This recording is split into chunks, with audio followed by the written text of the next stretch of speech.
Now to a story about community support after a vicious crime left a minister battered and bruised. Since the story first aired, a lot of people have rallied around him. And as 7 Action News reporter Andrea Isom found out, many of them have helped him get back to the work he loves. Derek Hill is the man behind the Last Supper mobile ministry. He helps feed and clothe the homeless and less fortunate. Hill has hit on hard times himself, so that is why he does this for others. Though Hill is not of many means, says attorney and friend James Galen Jr.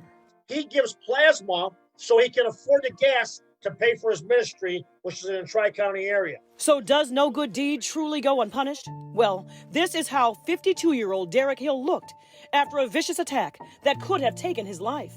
Police say Mr. Hill was carjacked and brutally beaten by a band of thugs in Roseville early Tuesday morning. I have no resentment towards them. I don't hate them. That's the way I've lived my life. I gave myself to Christ over 5 years ago. Him being so brutalized, his van stolen, he prayed for these 3 individuals that they be brought to Christ. He's going to come back stronger than ever. And the community's come to his aid. Yes, it has. When Metro Detroiters heard about Mr. Hill, dozens did what they could to help right this wrong. And Michael Master donated a nice Chrysler Pacifica. And in the midst of the mayhem, Hill was robbed of just over $100, but someone stepped in to replace it with even more. This 23-year-old young man who was so touched, they took money out of his pocket, hard-earned money, and gave it to Derek and started a GoFundMe for Derek and his ministry. Now, they need to come up with 200 pounds of food.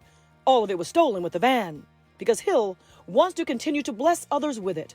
But they are also praying that the despicable acts committed against him are not unleashed upon anyone else. When they're as violent as they were towards Derek in the middle of Grass Avenue, I bet you any money this is not their first time. They have to be apprehended and either get cleaned up and rejoin society or stay in a hole called Michigan Department of Corrections until you decide you want to act civilized. Even if out of the 3, even if one of them was to come to Christ, it would be worth it. Well, when it comes to being held accountable for what they have done, police believe they're looking for 3 people, 2 men and 1 woman, possibly in their 20s. If you know anything at all about this trio, please do what's right and tell police.